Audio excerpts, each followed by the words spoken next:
ओम शांति। आपका प्रश्न है, ज्ञानी आत्मा और भगत आत्मा के भोग लगाने में अंतर।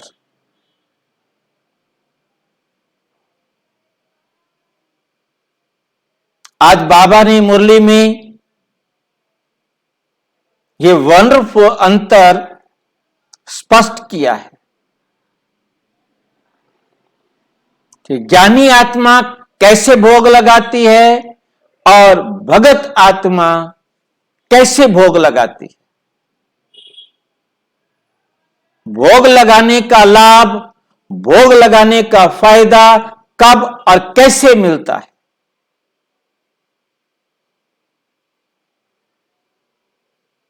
उसको बहुत ध्यान से हम बाबा के शब्दों में समझने का प्रयास करेंगे।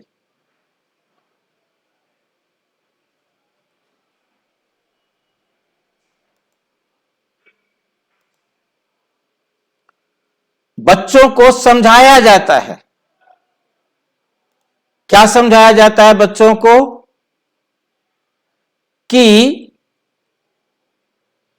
पहले भोग लगाकर फिर खाया जाता है। 9 तारीख की मुरली है, बाबा समझा रहे हैं, बच्चों को समझाया जाता है कि पहले भोग लगाकर फिर खाया जाता है। बाबा की लाइन समझ रहे हैं ना? मैं यहीं से ले रहा हूं। बच्चों को समझाया है कि पहले भोग लगाकर फिर खाया जाता है। क्यों? क्योंकि उनका ही सब दिया हुआ है, उनका ही सब दिया हुआ है। हमने तो अपना तन मन धन सब किसको दे दिया? बाबा को दे दिया। अब तो उनका दिया हुआ तन है, उनका दिया हुआ मन है, उनका दिया हुआ धन है। बहुत ध्यान से समझना है। कहां ज्ञानी है और कहां भगत है, इसको हम बहुत स्टेप बाय स्टेप समझते जाएंगे। कहां तक हम बने हैं, कहां तक हम हैं। तो फिर पहले उनको याद कर भोग लगाते हैं। अब याद करने के 2 मतलब होते हैं। एक, उनको याद करना साधारण अर्थ है, जैसे कोई अपने पिता को याद करे, माता को याद करे, भाई को याद करे, किसी चित्र को याद करे, मूर्ति को याद करे। तो किसी चित्र को याद करना, मूर्ति को याद करना, उनके रूप को याद करना, यह है भगत बच्चों का काम। ज्ञानी तो आत्मा बच्चों के लिए याद का अर्थ है कहना, मानना।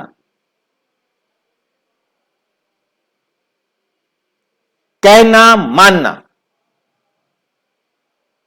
क्यों? ऐसा क्यों अर्थ हो गया? याद तो एक ही होता है।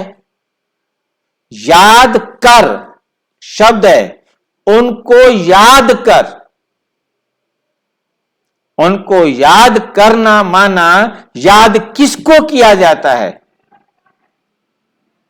जिससे प्राप्ति होती है, जिससे फायदा होता है। तो परमात्मा से क्या फायदा है? वो फायदा याद आए।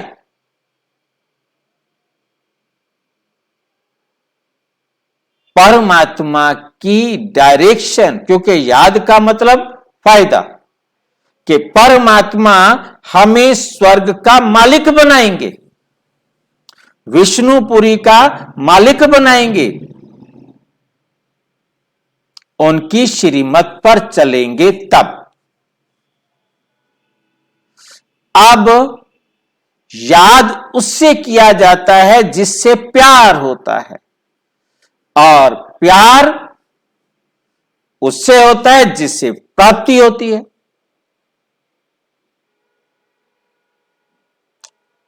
एक छोटा बच्चा अपनी मां से कंप्लेन करता है कि तुम मुझे प्यार नहीं करती, तुम उससे प्यार करती हो। कहते नहीं बेटा, मैं तुमसे बहुत प्यार करती हूं। नहीं करती, तुम सब चीजें उसको दिलाती हो, उसका कहना मानती हो, मेरा कहना नहीं मानती। कहना माने तो प्यार है, कहना नहीं माने तो प्यार नहीं है। यह छोटा सा बच्चा जानता है।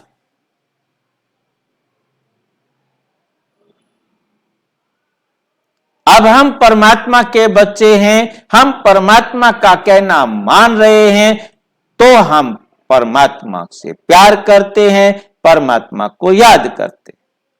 और यदि हम परमात्मा का कहना नहीं मानते तो परमात्मा से प्यार नहीं करते, परमात्मा को याद नहीं करते। याद करना माना परमात्मा की डायरेक्शन पर चलना। हम परमात्मा को कहें कि हम याद कर रहे हैं और उनका कहना हम नहीं मान रहे हैं, तो हम परमात्मा को याद नहीं करते। याद ही नहीं है, हम कर रहे हैं अपनी मर्जी की, तो परमात्मा कहां से याद है।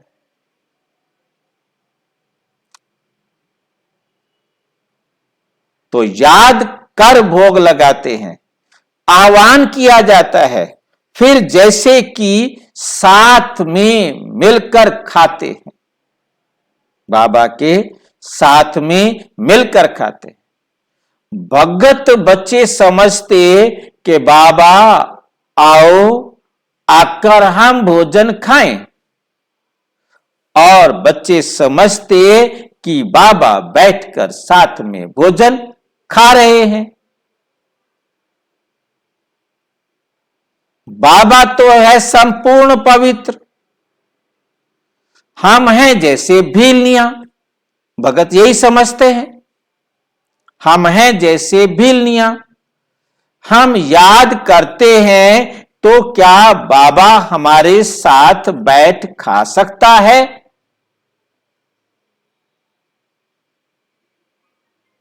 हम अपने को संपूर्ण पवित्र तो कह नहीं सकते, तो हम भीलनियों के साथ वो खाएंगे? खुद प्रश्न पूछ रहे हैं बाबा।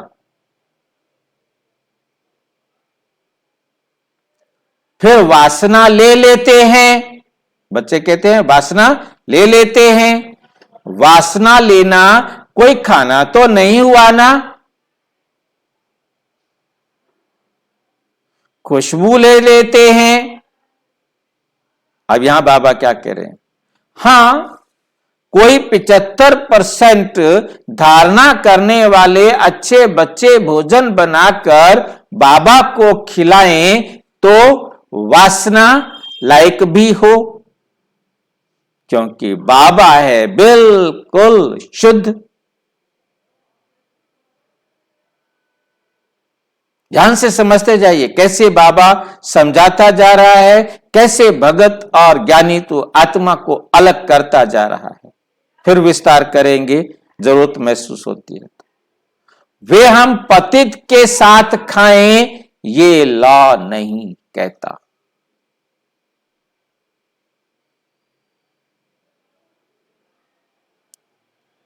क्वेश्चन खड़ा किया है फिर, वे वासना ले सकता होगा?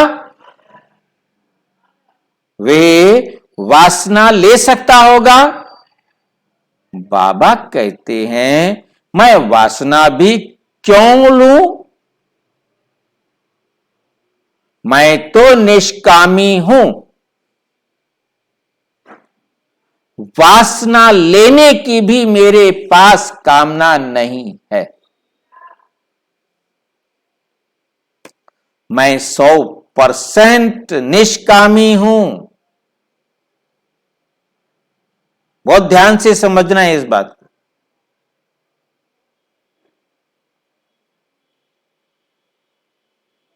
वासना लेते हैं क्या भोजन का, भोग का? किस लिए भोग लगाया जा रहा है? क्या समझकर भोग लगाया जा रहा है, बहुत ध्यान से समझना है। भोग ऊपर जाता है, बहुरूप शिव बाबा बैठ देवताओं को खिलाते हैं। देवताएं चाहते हैं हम ब्रह्मा भोजन खाएं, तो बाबा मम्मा और फिर ऊपर से देवताओं की आत्मा आती है, वो बैठ खाती है, फिर भी रुचि से तब खाएंगी जब पकाने वाले योगी हों। देवताएं भी ब्रह्मा भोजन की महिमा करते हैं, बाप तो कहते हैं मैं आया हुआ हूं तुम्हारी सर्विस करने, हम तो तुम्हारा पूरा निष्कामी, नोट करने वाला शब्द है, सर्वेंट हूं। तुम बल 36 प्रकार के तो क्या 108 प्रकार के भोग लगाओ। भक्तों ने ही भोग लगाया और भक्तों ने ही बांट कर खाया।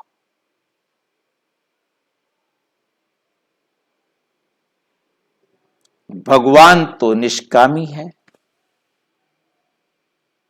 भगवान तो निष्कामी है। अब बताओ कि भोग कैसे लगा रहे हैं हम।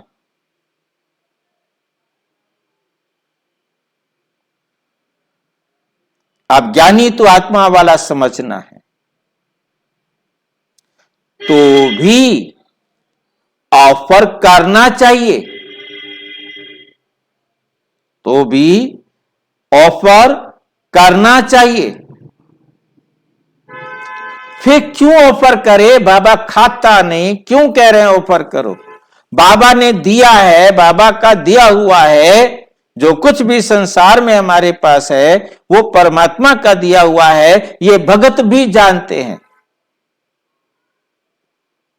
फिर हमारी सोच क्या है, हमारी बुद्धि में क्या है, हम क्यों भोग लगा रहे हैं, क्यों बाबा कह रहे हैं कि आप हमें भोग लगाओ।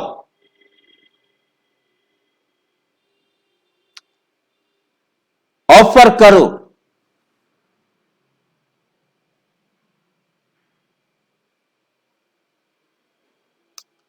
सबसे पहली बात, ये तन परमात्मा का है।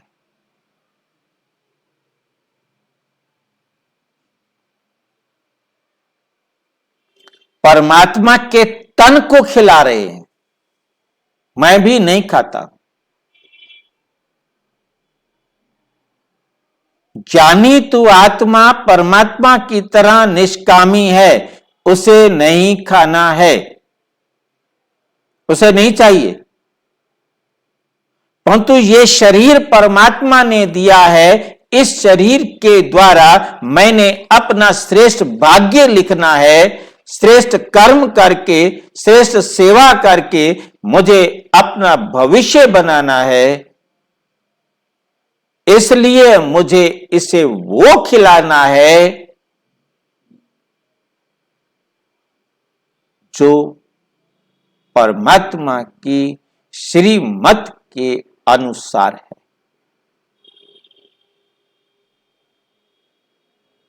ताकि ये मुझे श्रेष्ठ भाग्य लिखने में सहयोग दे। फिर इसे परमात्मा की याद में खाना है।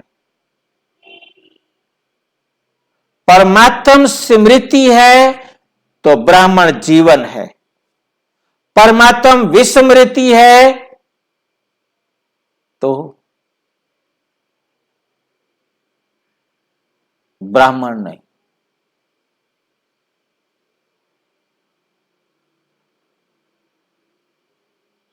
ब्राह्मण जीवन है तो खुशी है, खुशी नहीं तो ब्राह्मण जीवन नहीं, ब्राह्मण जीवन नहीं तो बाबा याद नहीं।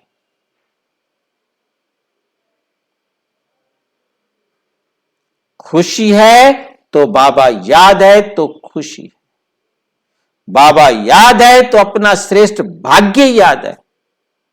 मैं गॉडली सन, मैं भगवान का बच्चा हूं, भगवान का विद्यार्थी हूं।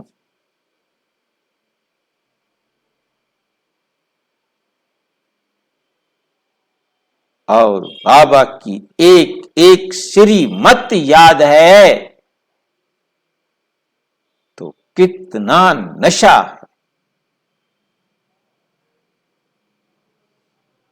विस्मृति होते ही नशा गायब हो जाता है, खुशी गायब हो जाती है, उमंग उत्साह गायब हो जाता है।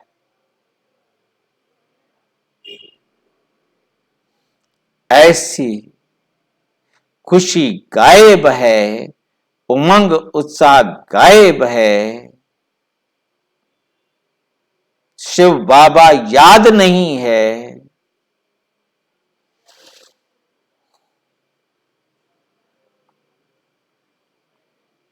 तो आत्म स्मृति भी नहीं है।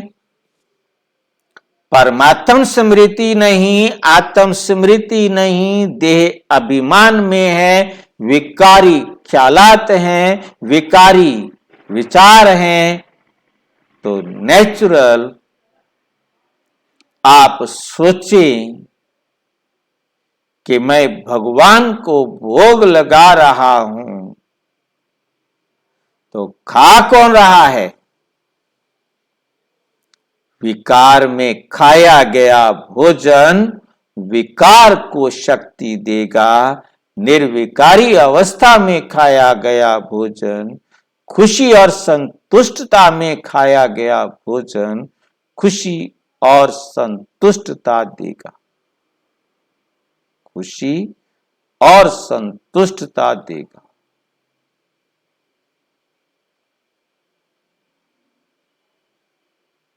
ठीक है, तो हमें परमात्मा की याद में खाना खाना है और ईश्वरीय गुणों और ईश्वरीय शक्तियों को अपने में पावरफुल बनाने में उस भोजन को प्रयोग करना है,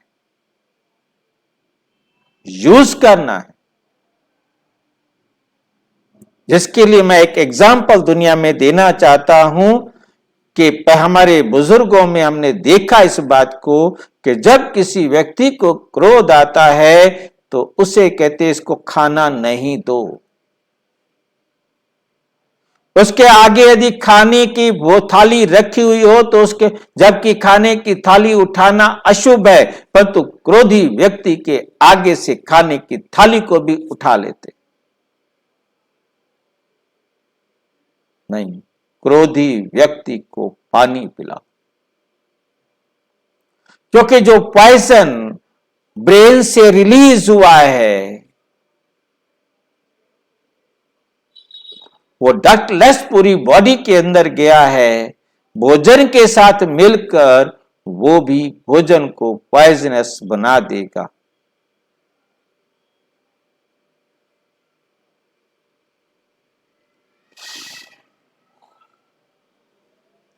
तो पॉइजन बढ़ेगा ना।